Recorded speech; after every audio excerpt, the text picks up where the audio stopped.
I've experienced Islam overwhelmingly as a religion of peace, of beauty, of wisdom. Nama Tom Lembong kini ramai jadi perbincangan warganet setelah melakukan live streaming dengan calon presiden nomor urut 1, Anies Baswedan. Saat ini dirinya memang jadi co-captain dari timnas Anies Baswedan Muhaimin Iskandar untuk maju di Pilpres 2024. Tapi bukan hanya itu. Tom Lembong juga belakangan membuat banyak kontroversi dan ramai-ramai dapat kritikan beberapa pihak. Tapi di awal kita tidak akan membahas itu dulu. Mari kita mengenal lebih dekat siapa sebenarnya Tom Lembong dan bagaimana kehidupan pribadinya. Thomas Trikasih Lembong, pria kelahiran 4 Maret tahun 1971 yang lahir dari pasangan Yohanes Lembong atau Ong Jogi, seorang dokter ahli jantung dan THT lulusan Universitas Indonesia asal Manado, dan Yeti Lembong asal Tuban. Pria yang sering disapa Tom itu bertemu dan akhirnya melabuhkan hati pada seorang wanita bernama Maria Francisca Wiharja pada tahun 2002. Dan hingga saat ini keduanya dikaruniai sepasang putri dan putra. Mengikuti tugas sang ayah, masa kecil Tom dihabiskan di dalam dan luar negeri. Dirinya mengenyam pendidikan dasarnya di Jerman hingga berusia 10 tahun. Sekembalinya ke Indonesia, Tom meneruskan SD serta SMP di Sekolah Regina Pacis, Jakarta. Dan saat SMA, Tom pindah ke Boston, Massachusetts, Amerika Serikat. Kemudian, Tom menempuh kuliah dalam bidang arsitektur dan perancangan kota di Harvard University dan berhasil meraih gelar Bachelor of Arts pada tahun 1994. Meski sang ayah adalah seorang dokter, namun agaknya pria berusia 52 tahun ini tidak begitu tertarik menggeluti dunia kesehatan. Dirinya memilih jalan lain sebagai seorang politikus yang mengawali karirnya sejak 27 Juli 2016. Tapi jauh sebelum itu, jabatan pertama yang diembannya bukan di kancah politik, melainkan fokus di dunia perekonomian. Agak jauh sih dari jurusan yang dipilihnya saat kuliah dulu. Jadi setelah selesai dari pendidikan formal tahun 1995, Tom memulai karirnya dan bekerja di Singapura sebagai divisi Equitas Morgan Stanley.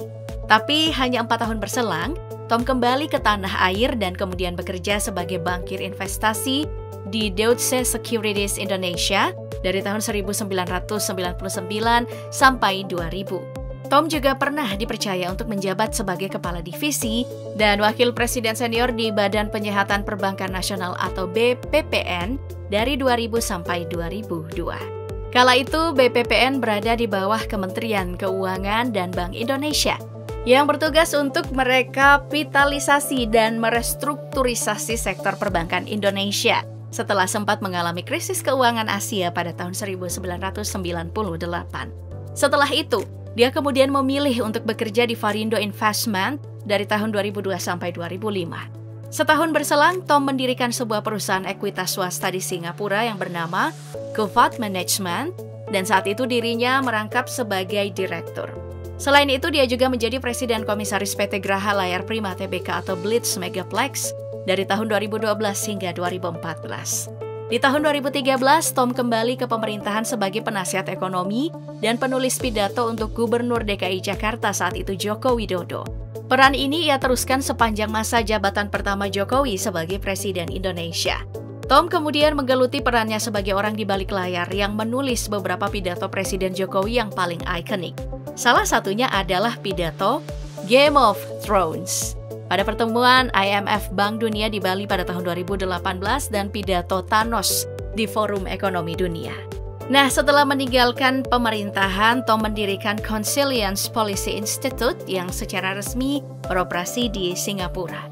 Lembaga ini merupakan sebuah wadah pemikir yang mengadvokasi kebijakan ekonomi internasionalis dan reformis di Indonesia. Dari sanalah karir Tom pun semakin menanjak. Di tahun 2015 sampai 2016, Tom dipercayakan memegang jabatan sebagai Kepala Badan Koordinasi Penanaman Modal atau BKPM yang kini sudah berganti menjadi Kementerian Investasi. Saat menjabat BKPM, Tom juga mengambil alih operasional sistem perizinan tunggal secara online atau Online Single Submission (OSS) dari kantor Kementerian Bidang Perekonomian.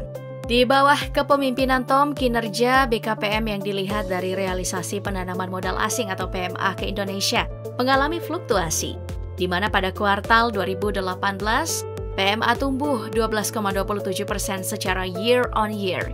Meski realisasi PMA di sisa tahun 2018 justru mengalami penurunan.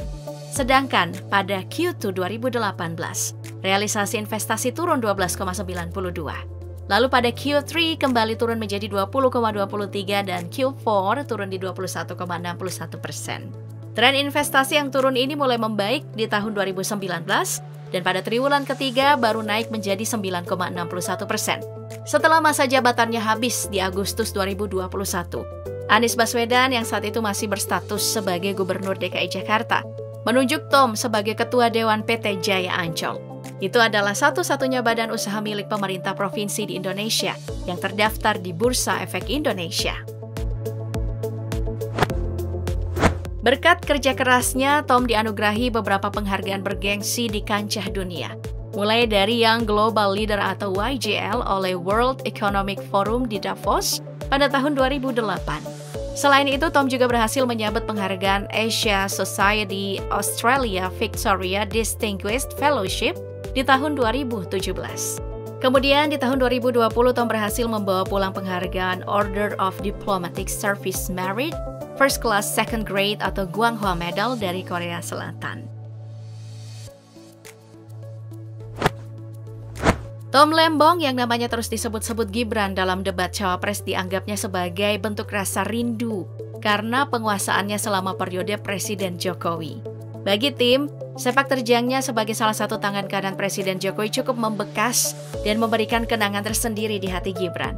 Meski merasa kaget karena namanya disebut-sebut, tapi Tom merasa terharu jika mengingat kembali kinerjanya bersama Presiden Jokowi.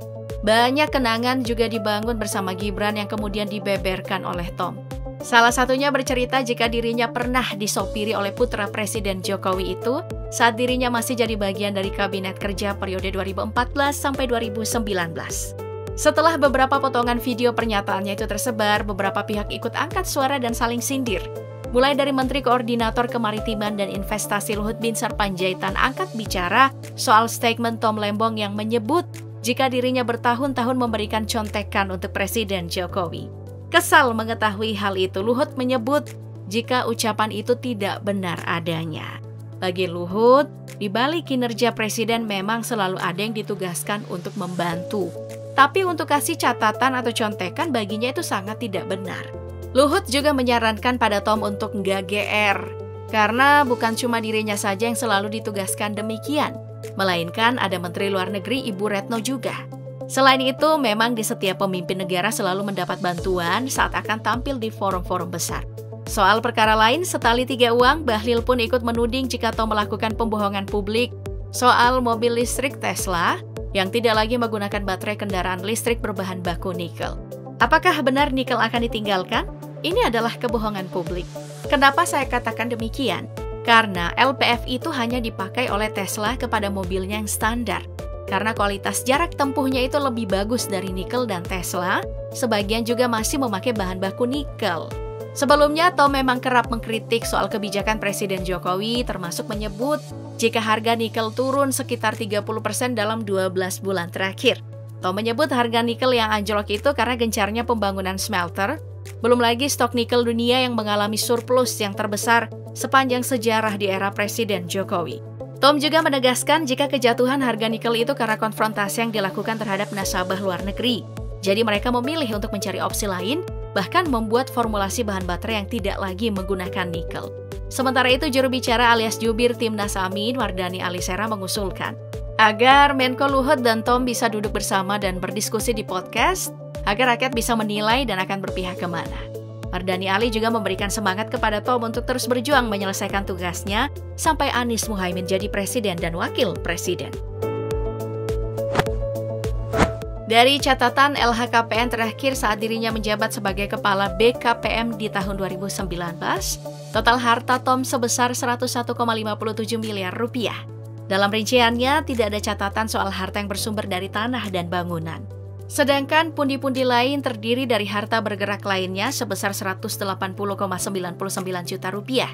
Tom juga menyimpan hartanya dalam bentuk surat berharga sebesar 94,53 miliar rupiah, kas dan setara kas sebesar 2,09 miliar rupiah, dan harta lainnya sebesar 4,77 miliar rupiah. Meski begitu, Tom juga tercatat masih memiliki utang sebesar 86,89 juta rupiah. Sedangkan untuk rinciannya sendiri, Tom Lembong tidak menguraikan dengan jelas jenis kendaraan apa saja yang dimiliki dirinya.